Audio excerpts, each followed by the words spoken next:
안녕하세요. 저만 여름이네요. 네, 지금 태국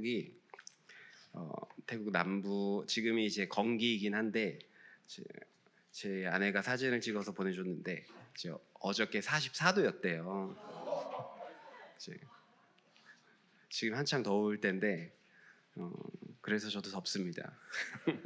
네, 오늘 만나 뵙게 너무 반갑고 또 목사님하고 잠깐 교제하는데 여기 전우사님도 태국에 계셨다가 지금 여기 와 계신다는 얘기를 듣고 제가 더 조심스럽게 말을 해야 되겠다.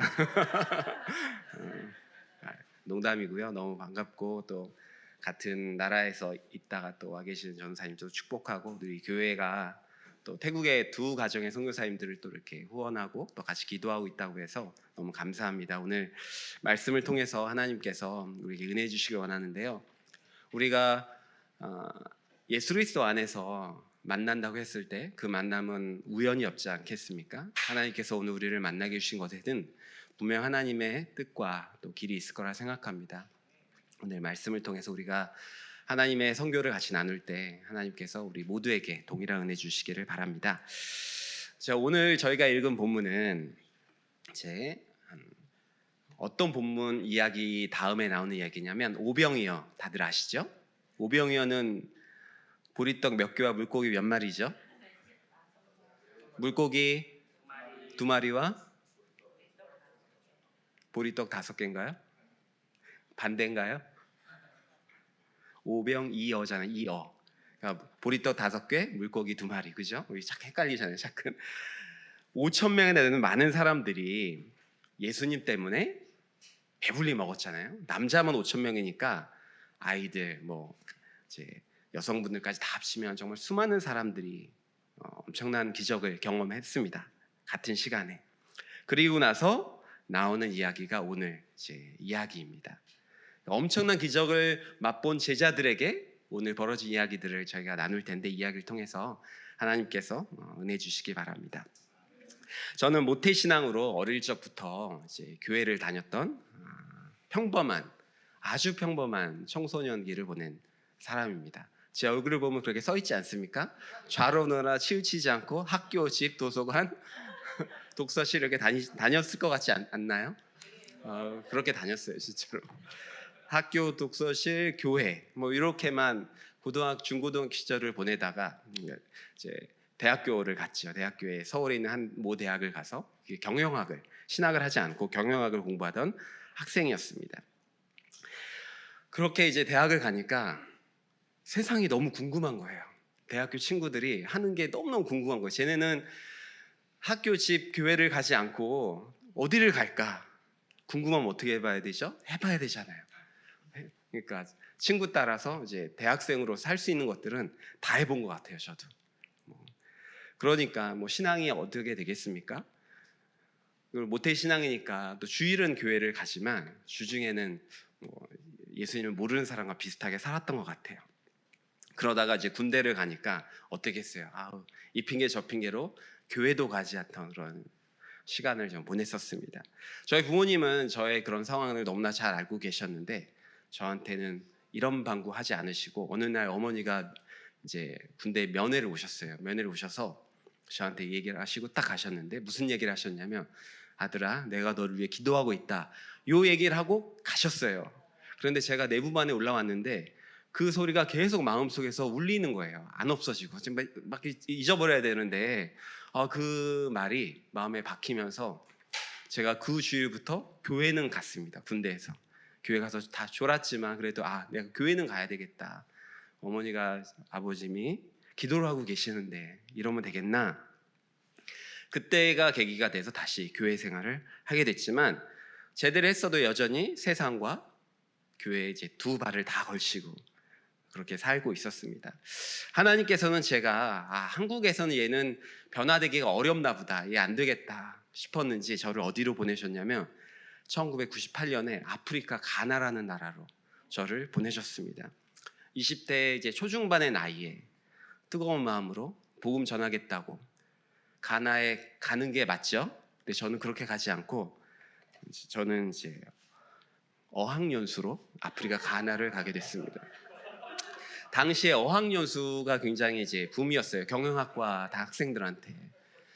근데 어학연수 가려면 어디 가야 되죠? 보통 이제 미국 가거나 호주 가거나 영국 가거나 아프리카 가나로 아마 제가 첫 번째였을 거예요. 어떻게 된 거냐면 이제 이렇게 부모님께서 이제 어학연수를 가면 좋겠다 했는데 뭐 97년에 IMF가 터지면서 어려워졌거든요. 그런데 어느 한 장소에서 저희 어머니가 가나 선교사님을 만나신 거예요. 제가 어릴 때 저희 교회 전도사님이셨던 그분이 이제 선교사가 되셔서 가나에 가셨는데 어머니를 꼬신 겁니다. 가나는 영국 영어를 합니다. 미국 영어도 아닌 더 좋은 영국 영어를 배울 수 있습니다. 그래서 제 어머니가 오셔서 한번 가보겠냐 이런 말씀하시는데 이제 반신반의하시면서 그냥 이제 물어보셨는데 또 젊으니까 또 좋은 경험이 될 것 같아서 겸사겸사 전 아프리카 가나로 가게 되었습니다.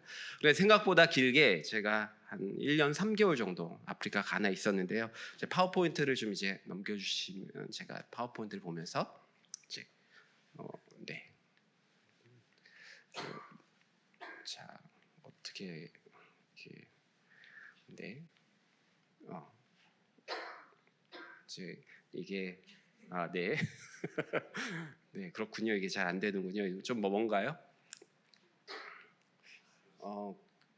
어디에 제가 이렇게 여기 제가 아프리카 가 있던 사진을 몇 장 가져왔는데 자, 제가 이제 감사하게 아프리카 가나에 있으면서 선교사님하고 생활을 하면서 하나님에 대해서 그때 제가 이제 배우게 됐습니다. 처음으로 말씀도 읽어보게 되고 그리고 이제 한 마무리 한 5개월 정도는 미국 선교사님들하고 이제 정글에 들어가서 정말 물도 없고 전기도 없고 우물물로 정수해서 먹고 빗물 받아서 샤워하는 그런 곳에서 한 5개월 살면서 전기가 없으니까 어떻게 하겠어요. 촛불 6시 한 반 되면 이제 어두워지니까 촛불 켜고 한 8시면 자야 돼요. 촛불을 계속 켤 수가 없으니까.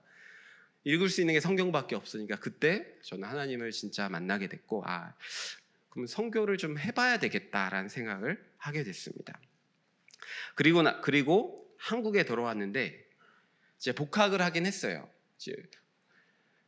근데 제가 하고 싶은 게 생겼잖아요. 선교라는. 그 전까지는 그냥 평범하게 경영학과 졸업해서 그냥 사는 것이 그냥 일상이었다면 이제는 하고 싶은 게 생겼으니까 이게 공부를 못 하겠는 거예요. 그래서 학교를 이제 자퇴를 하고 미국으로 가서 저는 이제 미국에서 선교사에 관련된 학부를 다니게 됐습니다. 그리고 제가 3학년 때 인턴십으로 이제 태국을 가게 됐어요. 그때 치앙마이라는 곳에 인턴십을 제가 2002년에 갔는데 가게 돼서 제가 느꼈습니다.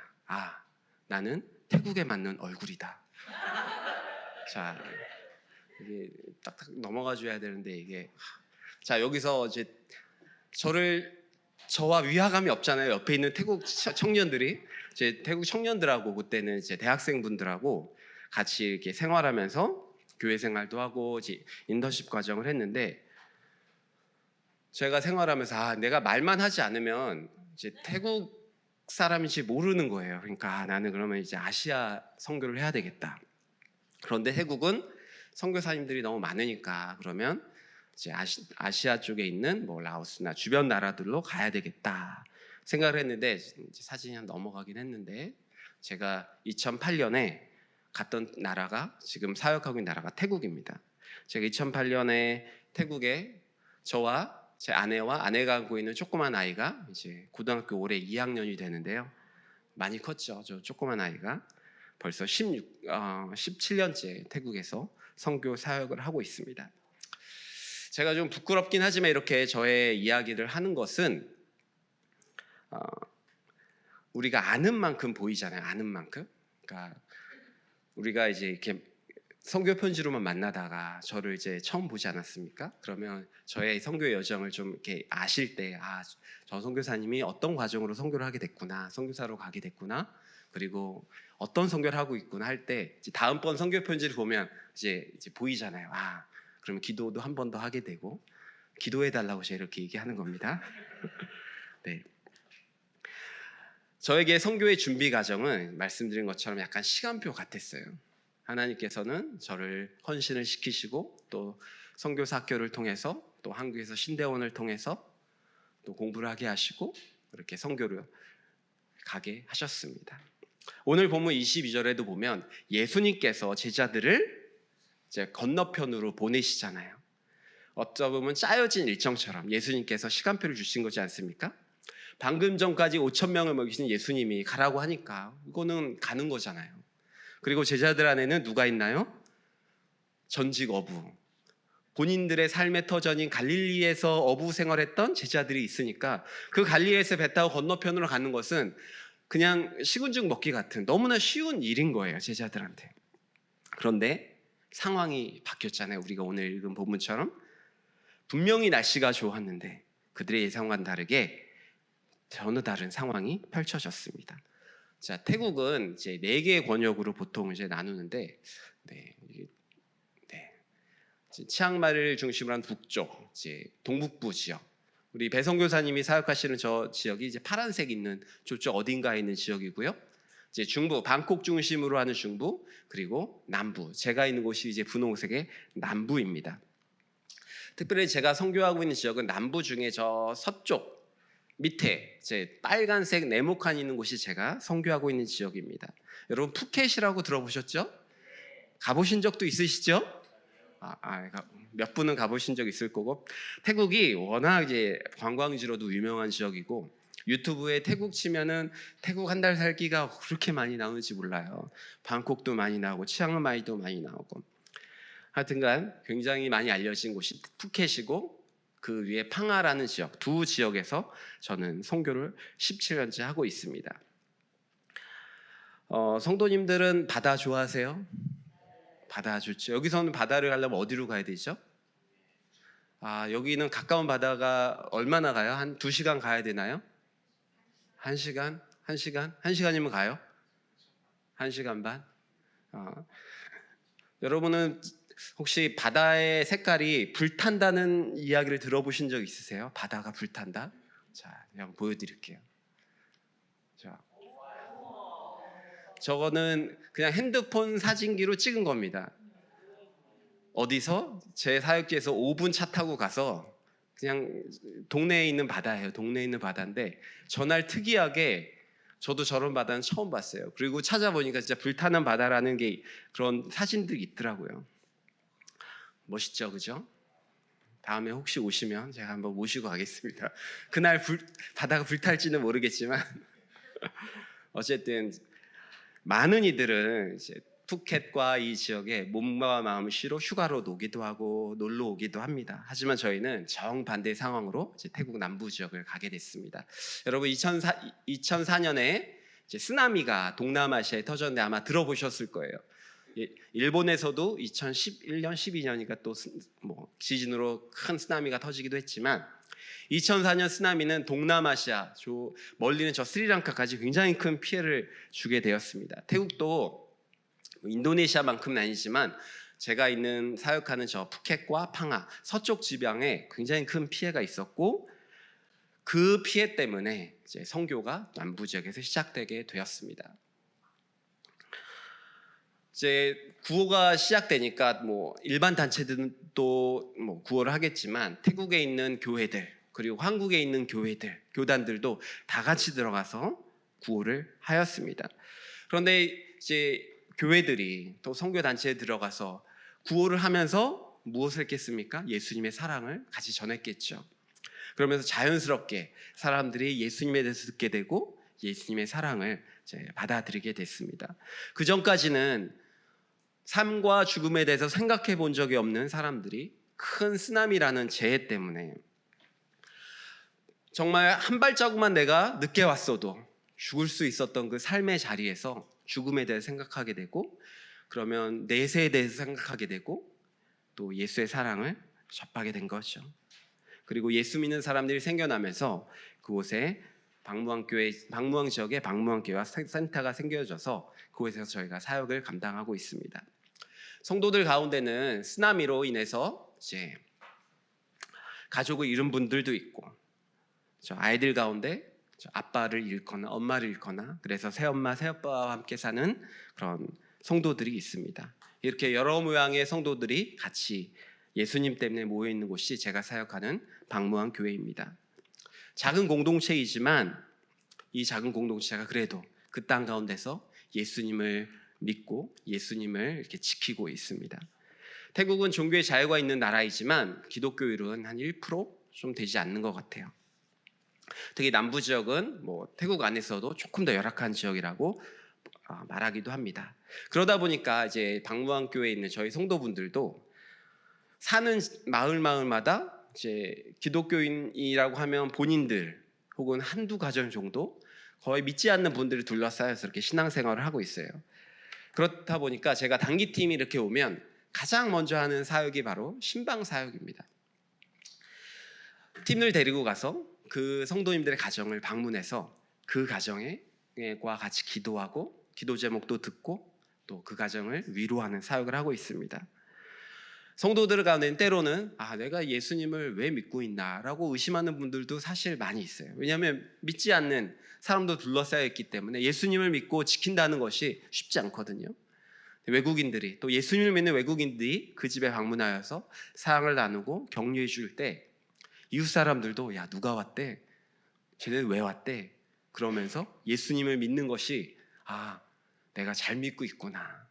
예수님 믿는 것이 잘못하고 있는 거 아닌구나. 이렇게 위로와 격려를 받게 됩니다. 당신들이 예수 믿는 것이 우연이 아니고 하나님의 귀한 뜻이 있습니다라고 그렇게 격려를 하고 있습니다. 그렇게 박무원교회에서 저는 성도님들과 함께 예수님을 계속해서 만나고 있습니다. 저희가 팡하에서는 이 사역을 중심으로 하고 있습니다. 다시 본문으로 돌아가면 예수님이 건너라고 했잖아요. 그리고 일정대로 움직였는데 정반대 상황이 펼쳐졌잖아요. 우리 25절과 26절 같이 읽어볼까요? 시작. 밤 사경에 예수께서 바다 위로 걸어서 제자들에게 오시니 제자들이 그가 바다 위로 걸어오심을 보고 놀라 유령이라 하며 무서워하여 소리 지르거늘. 자, 이 구절에서 보시면 예수님이 지금 어디 계시죠? 바다 위에, 그죠? 우리 사람은 물 위를 걸을 수 있나요, 없나요? 가끔 유튜브 보면 걸었다는 유튜브 영상들이 가끔 나오지만 다 잘못된 뻥이잖아요, 그죠? 그러니까 사람은 물 위를 걸을 수 없어요, 그죠? 물리적으로. 그러면 지금 제자들이 예수님인지는 모르지만 뭔가 물 위를 걷고 있는 뭔가 있다면 그건 뭘까요? 귀신이라고 생각할 수 있겠죠. 그러니까 여기 써있듯이 놀라 유령이라 하며 제자들은 이게 당연한 반응인 거예요. 그 야밤에 밤에 그 바닷가에 움직이는 뭔가를 보면서 두려워할 수 있는 거죠. 비바람에 폭풍우도 견디기가 힘든데 지금 유령까지 나타났으니 얼마나 힘들었겠습니까? 어느새 예수님이 저 건너편으로 가라고 말씀하신 그 명령은 다 잊어버리고 두려움에 패닉에 빠진 거죠. 저의 선교 여정의 준비도 마찬가지로 시간표대로 정말 준비를 차근차근 했었습니다. 따지고 보면 저도 한 7, 8년 정도 선교를 준비한 것 같은데 그렇게 하나님께서 준비시켜 주셨으니까 선교지에서 가면 그렇게 선교도 시간표대로 탁탁탁 진행될 거라 생각했어요. 선교지에 가면 교회도 더 성장하고 개척하고 또 복음을 계속해서 확장시킬 수 있을 거라 생각했는데 제가 경험한 선교지 남부의 상황은 생각과는 너무 다른 거예요. 한마디로 너무 더뎠습니다. 복음을 막 심하게 배척하진 않지만 더 배척보다 무서운 게 뭐냐면 무관심한 거예요. 관심이 있어야 배척도 하는 건데 아예 관심이 없으니까 너는 얘기해라. 우리는 불교로 충분하다. 불교로 어릴 때부터 그렇게 살아온 그 세계관에 있는 사람들에게 종교를 바꾸고 예수 그리스도를 영접하는 것은 관심 밖의 일이었던 거예요. 우리 이제 어르신 장로님들 또 계시겠지만 우리 교회가 성장하던 시기가 우리가 잘 살았던 시기가 아니잖아요. 우리나라가 배고프니까 어려우니까 하늘의 양식을 구하면서 교회가 성장했던 것을 우리 다 경험하셨을 거라 생각합니다. 근데 태국은요 이모작도 가능하고 삼모작까지 가능하대요. 제가 이제 지지난주에 한국에 오면서 택시를 타고 공항으로 가면서 택시 기사하고 잠깐 얘기를 하는데 제가 한국 간다니까 택시 기사가 너무 좋겠다고 한국은 임금도 태국보다 많고 이렇게 발전해 있고 그렇지 않냐고 제가 물어봤죠. 그런데 한국은 사계절이 있어서 겨울에는 먹을 것이 없는 나라예요. 그거 아시냐고. 그랬더니 이분이 생각해보지 못했나 봐요. 먹을 것이 없는 계절도 있어요? 그러니까 태국은 먹을 것이 1년 12달 따뜻하니까 이모작만 해도 수출하고도 세계 1등. 뭐 바다에는 물고기가 있고 산에는 야채가 있고 뭐 바나나가 있고, 그러니까 굶어 죽는 사람이 없는 거예요, 태국은.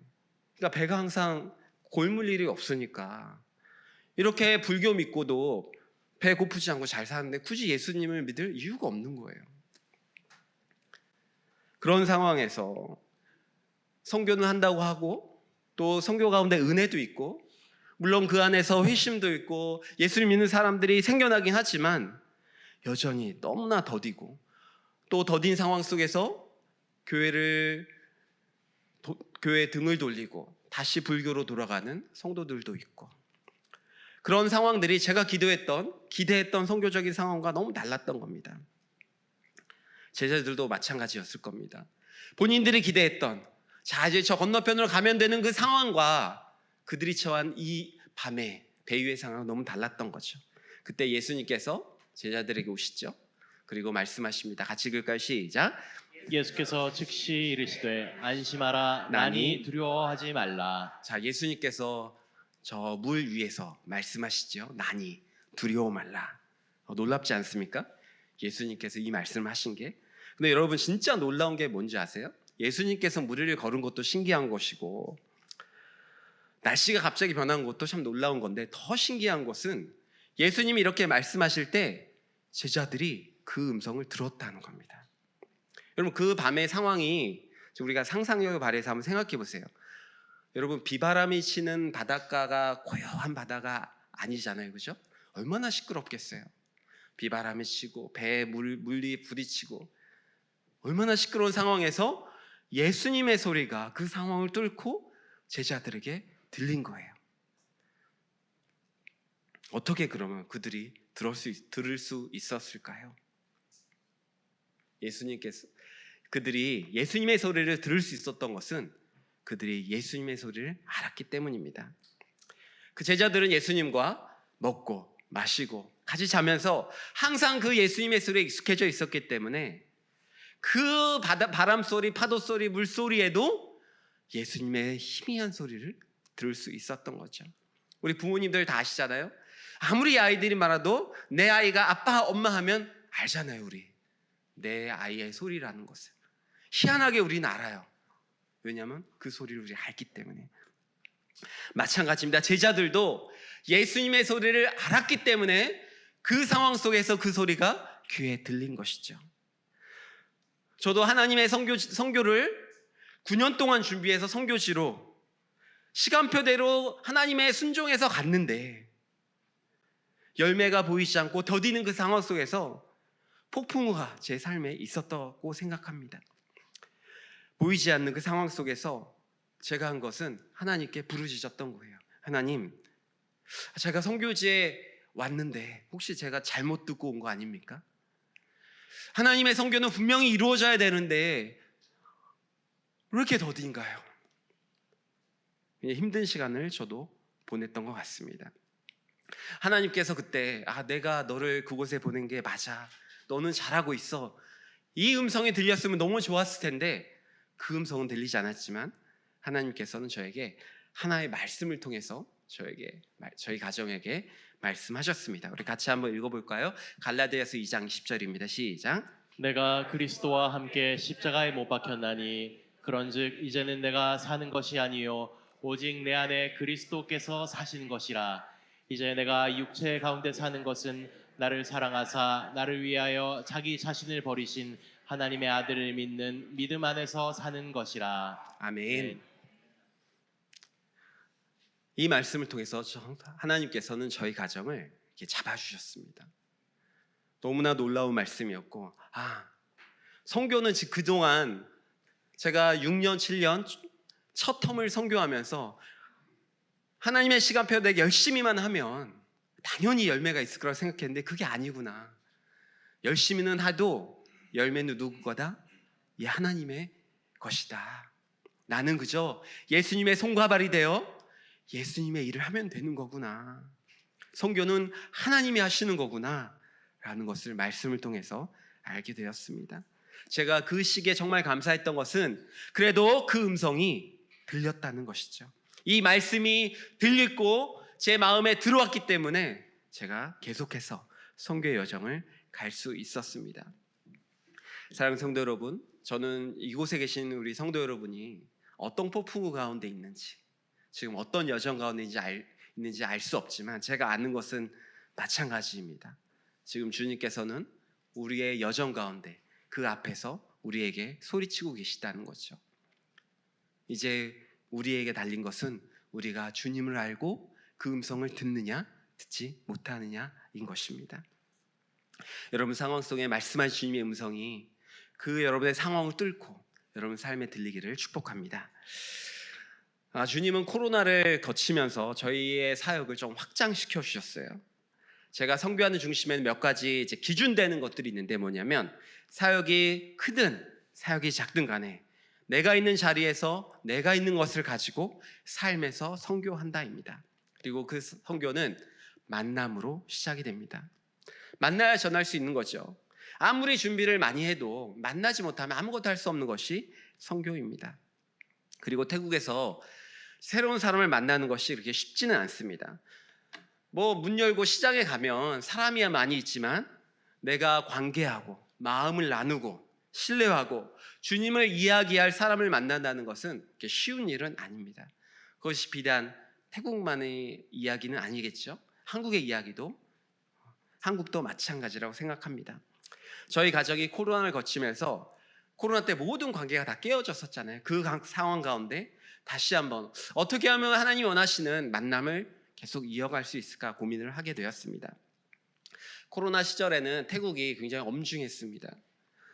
여러분 태국이 얼마나 엄중했냐면 이 한 동에서 한국으로 따지면 옆 동으로 가는 것도 동사무소에 가서 허가증을 받아야 갈 수 있을 정도로 엄중했던 시절이 있었습니다. 그런데 제가 굉장히 도전받은 것은 제 스님들 보이시죠? 그 엄중한 시절에도 불교는 사람들을 만나고 다니는 거예요. 우리는 교회 문 닫고 다르게 있는데 저걸 보면서 저 사진을 보고 저 뉴스들을 보면서 그리고 저분들의 그걸 보면서 엄청나게 도전이 됐고 나도 좀 만나야 되는데 어떻게 하면 만날 수 있을까 그렇게 고민을 많이 하고 기도하면서 그러면 내가 한국 문화를 가지고 사람들을 만나야 되겠다. 그렇게 선교의 마음을 저에게 열어주셨습니다. 동남아 날씨 또 한류가 굉장히 뜨거운 나라이거든요. 그리고 저희가 한국 사람이잖아요. 태국 사람이 아니고 한국 사람이니까 자체적으로 이제 가지고 있는 게 있지 않습니까? 지금 한류가 얼마나 더 지속될지 알 수 없지만 그 문화를 가지고 우리가 선교하는 것, 그것을 주님께서 마음을 주셔서 저희가 기도하면서 넘겨볼게요. 다음 2022년 8월에 이제 푸켓이라는 곳에 블레스미니스트리라는 문화 사역 센터를 열어서 그곳에서 사람을 만나고 있습니다. 저희가 이제 코로나가 2021년까지 막 지속이 됐잖아요. 22년에 어느 정도 풀리면서 저희도 이 센터를 열면서 한국 문화에 대한 관심들이 많으니까 우리가 센터를 열면 이제 중고등학생들, 청소년들이 많이 오겠다 이렇게 생각했는데 막상 열어보니까 이제 외국어를 배우고 한국 문화를 배운다는데 조건이 좀 필요하더라고요. 한국도 비슷하던데 첫 번째는 시간이 있어야 되고 두 번째는 재정적인 여유가 좀 있어야 할 수 있더라고요.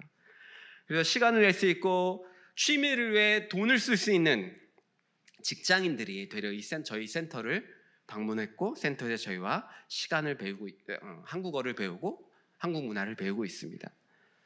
많게는 2022년 8월부터 아직까지 저희와 같이 교제하고 배우는 분들이 굉장히 많이 있는데요. 직업들을 저희가 보니까 호텔 매니저도 있고 선생님도 계시고 약사도 있고 수의사도 있고 변호사도 있고 이렇게 있는 거예요. 프리랜서들. 그러니까 박무항 팡하 지역에서는 저 어려운 분들을 저희가 선교했다면 만났다면 푸켓에서는 선교사를 참 만나기 힘든 조금은 어렵지 않은 분들을 저희가 만나게 된 거예요. 그러면서 저희가 생각해 봤어요. 하나님께서 왜 이렇게 문화센터를 통해서 또 다른 계층의 사람들을 만나게 하실까? 결국 복음은 어려운 사람에게만 필요한 것이 아니지 않습니까? 모든 사람에게 필요한, 모두에게 필요한 것이 복음이잖아요. 하나님께서는 그렇게 블레스미스를 통해서 모든 이들에게 필요한 복음을 우리에게 전하라고 하셨습니다. 선교는 만남으로 시작을 합니다. 아까 와서 또 김 목사님하고도 얘기하면서 이 교회에 또 특별한 사역을 통해서 계속해서 세상과 만나고 있잖아요. 그 만남을 통해서 하나님이 일하시도록 우리는 통로 역할을 계속 하는 거지 않습니까? 방하에서도 방문교를 통해서 또 푸켓에서 블레스미스 사역을 통해서 우리는 계속해서 하나님이 우리를 통해서 세상을 만나도록, 세상이 우리를 통해서 하나님을 만나도록 통로 역할을 하는 것이 저는 선교라고 생각합니다. 열매는 하나님이 하시는 것이고 저희는 하나님이 끊임없이 만날 수 있도록, 세상이 하나님을 끊임없이 만날 수 있도록, 서로가 만날 수 있도록 하는 중간의 역할을 저희가 하는 것이 선교인 것이죠. 그리고 이외에도 여러 가지 또 연합 사역들을 하고 있는데요. 이런 많은 사역들을 하는 이유는 하나입니다. 세상이 하나님을 만나도록, 하나님이 세상을 만나도록. 저는 열매가 더뎌 보이고 부족해 보일 수 있지만 저는 하나님의 방법을 신뢰합니다. 하나님께서 저희들에게 만나라고 하신 그 방법에 따라 저희는 계속해서 만날 것입니다. 이제 말씀을 이제 맺도록 할 텐데요. 오늘 마지막 28절에서 32절까지 보면 무슨 이야기가 있습니까? 이제 예수님께서 내가 여기 있다 했더니 베드로가 뭐라고 하죠? 그럼 나 예수님께 가고 싶어요. 무리로 가게 해주십시오. 그랬더니 예수님께서 오라 하시죠. 베드로가 어떻게 됐죠? 몇 발자국 뛰다가 물에 조금씩 빠져가니까 모르겠어요. 어떻게 한 발자국 가닐 때마다 빠졌는지 푹 빠졌는지 알 수 없지만 물에 빠질 뻔하니까 예수님께서 구해주시는 이야기지 않습니까? 근데 오늘 28절에 보면 이제 한국어 성경에는 빠져있는 게 하나 있어요. 같이 한번 읽어볼까요? 베드로가 대답하여 이르되 주여 만일 주님이시거든 나를 명하사 당신에게로 무리로 오라 하소서 하니, 처음에 제자들에게 목표는 건너편으로 가는 것이 목표였습니다. 그런데 어려운 상황 속에서, 다 잊어버린 상황 속에서 예수님이 그들 앞에 나타났잖아요. 그러자 그들의 목표가 달라졌어요. 이제는 건너편으로 가는 것이 목표가 아니라 누구에게로? 예수님에게로 가는 것이 목표가 된 것입니다. 무리지만, 무리를 걸어가야 되지만 무리를 걸어가는 것이 목표가 아니라 어떻게든 예수님께 가는 것이 제자들의 목적이 된 것이죠. 예전에는 저는 베드로가 좀만 믿음이 있었으면 안 빠지고 갈 수 있는 거 아니야 라고 생각했는데, 자 30절에 보면 바람이 계속 불고 있는 거잖아요. 바람이, 그죠? 그러니까 상황은 변한 게 하나도 없는 거예요. 여전히 폭풍우가 몰아치고 바람이 불고 배가 이렇게 흔들리는 상황 속에서 베드로는 예수님을 바라보고 가고 있는 것입니다. 여러분, 이게 진짜 현실인 거예요. 우리가 예수 믿는다고 갑자기 모든 문제가 해결되고 모든 삶이 행복해지고 그런 것이 아니라는 겁니다. 이 땅의 삶은 여전히 어려울 수도 있고 여전히 힘들 수도 있고 여전히 깊은 고난 가운데 우리가 있을 수 있지만 정말 중요한 것은 무엇이냐? 그 고난 가운데 예수님이 이제는 있다는 것이죠. 예수님의 있음을 우리가 알게 된다는 것입니다. 여러분, 선교사님들이 믿음이 정말 커가지고 엄청난 슈퍼파워가 있어가지고 그 땅에서 선교하는 것이 절대 아닙니다. 그 땅에 선교하는 이유는 단 하나입니다. 우리의 발이 빠질지라도 그 땅 가운데 예수님이 계셔서 오라 하시기 때문에 선교사님들이 그 땅을, 그 무리를 걸어가고 있는 것이죠. 저를 부르신 선교지가 태국이기에, 그 남부 지역이기에, 비록 그 지역이 열매도 보이지 않고 어려운 지역이기는 하지만 예수님이 그 지역에서 오라 하시기 때문에 그 무리로 발을 내딛는 것입니다. 그것이 선교인 것이죠. 여러분, 정말 중요한 것은 발을 내디디지 않으면 예수님을 만날 수가 없는 거예요. 여러분의 삶의 자리에서 예수님으로 가야만 예수님을 만날 수 있습니다. 그렇기 때문에 오늘 본문에 정말 중요한 것은 바람이 부냐 폭풍우가 부냐 그것이 문제가 아니에요. 진짜 문제는 예수님을 듣느냐 듣지 못하느냐, 아느냐 알지 못하느냐, 보느냐 보지 못하느냐, 그것이 문제인 것입니다. 예수님이 보이고 들려야 우리는 물 위로 발을 내딛어 갈 수 있는 겁니다. 여러분, 우리가 물 위를 이쁘게 걸으려고 하는 것이 아니죠. 제가 선교하는 거 좀 더 이쁘게 걸어보려고 선교하는 거 아닙니다. 주님께 가려고 선교합니다. 열매는 주님께서 맺으시는 거고 저희는 예수님께 가려고 선교합니다. 그래서 선교사님들이 기도해 주실 때 우리 선교사님들의 시선이 예수님에서 벗어나지 않도록 물 위를 걷는 그 발걸음이 예수님께 향하도록 기도해 주시면 좋겠습니다. 오늘 이 자리에 계신 모든 성도님들도 마찬가지라고 생각합니다. 하나님께서는 저를 태국으로 부르셨습니다. 여러분들을 태국으로 부르시진 않았어요. 하지만 여러분도 여러분의 삶의 자리가 선교지이지 않습니까? 여러분의 자리로 부르셨어요. 이렇게 생각해 보세요. 제가 하는 선교지에 여러분들이 할 수 없는 것처럼 여러분이 있는 삶의 자리에 제가 갈 수가 없어요. 각자마다 하나님께서 주신 삶의 자리가 다 다르다는 겁니다. 각자마다 주어진 물 위는 다르다는 거예요. 그렇다면 우리 각자가 그 물 위를 걸어가야 되지 않겠습니까? 어떻게 해요? 예수님을 바라보고. 저 바라기는 우리 모든 성도님들 그리고 저도 마찬가지로 우리가 매일매일의 삶의 자리에서 예수님을 알고 예수님 바라보고 그 물 위를 걸어갈 때 예수님의 음성이 우리에게 들릴 것이고 예수님의 손이 우리를 잡아주실 것이고 고난 가운데도 우리가 포기하지 않는 그런 신앙생활 할 수 있지 않겠습니까?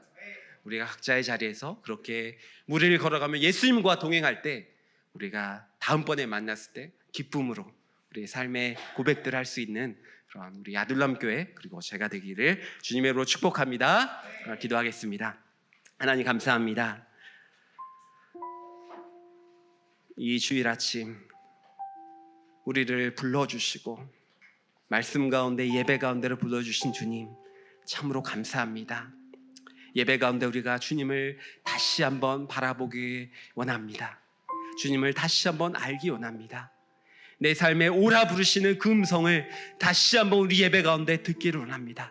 그래서 우리의 삶의 자리로 돌아가서 그 주님 바라보며 그 고난 가운데 그 어려움 가운데도 포기하지 않고 물 위로 발을 내딛고 나아가는 우리 모두가 될 수 있도록 인도하여 주시옵소서. 주님, 우리 삶의 현실은 힘들고 어렵습니다. 그것이 현실입니다. 하지만 또 다른 현실은 여전히 그 가운데 주님은 우리를 바라보시며 오라 말씀하고 계심을 신뢰합니다. 우리의 삶의 자리에서 그 음성 듣게 하시고 그 음성 따라 살아가는 우리 모두가 되게 하여 주시옵소서. 감사드리며 예수님의 이름으로 간절히 기도합나이다. 아멘.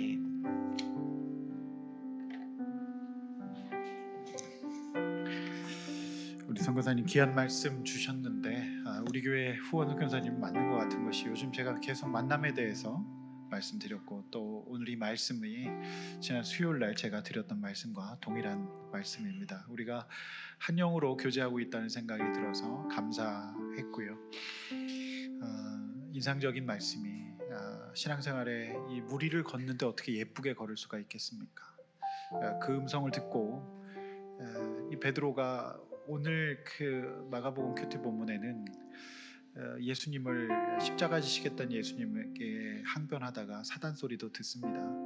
그러나 동시에 베드로는 그 말씀을 듣고 그 물 위를 걸을 수 있는 용기도 있는 사람입니다. 따라서 우리가 주님의 손에 붙들리게 된다면 우리의 모든 성품과 성향도 귀하게 쓰임받을 수 있다는 것을 깨닫게 되는 것이죠. 실수도 할 수 있지만 때로는 믿음으로 말씀 붙들고 살 때 주님께 이렇게 우리가 기적을 또 체험할 수도 있는 것이죠. 우리 시간에 함께 같이 기도합시다. 찬양부터 하고 찬양으로 기도하겠습니다. 네, 죄송합니다. 네, 우리 시간에 주신 말 생각하면서 주님 말씀하시면 찬양하고 기도하겠습니다. 주님 말씀하시면 내가 나아가리다, 내가 나아가리라. 주님 뜻이 아니면, 주님 뜻이 아니면 내가 멈춰서리라. 나의 가고 서는 것 주님 뜻에 있으니, 오 주님 나를 뜻하신 그곳에 나 있기 원합니다. 뜻하신 그곳에 나 있기 원합니다. 이끄시는 대로 순종하며 살리니 연약한 내 영혼 통하여 일하소서. 주님 나라와 그 뜻을 위해 뜻하신 그곳에 나 있기 원합니다. 뜻하신 그곳에 나 있기 원합니다. 이끄시는 대로 순종하며 살리니 연약한 내 영혼 통하여 일하소서. 주님 나라와 그 뜻을 위하여. 오 주님 나를 이끌소서. 시간에 함께 같이 기도합시다. 성도 여러분, 우리 주님께서 여러분에게 말씀하시고 여러분 손을 잡아 이끌어 주실 겁니다. 우리의 삶이, 우리의 인생이 때로는 험한 파도를 만난 풍랑 가운데 있을지라도 반드시 우리 주님의 음성을 듣는 사람 주께서 일으켜 주시고 잡아 주실 겁니다. 관건은 우리가 그 음성을 듣고 발을 내딛고 살아가느냐 하는 것입니다. 우리 주님의 음성을 듣고 하나님 아버지 주님 앞에서 기적을 경험하고 살아나는 경험을 하게 해달라고, 우리 각자 인생 가운데 주님 말씀 붙들고 가게 해달라고 주여 한번 외쳐 기도하겠습니다. 주여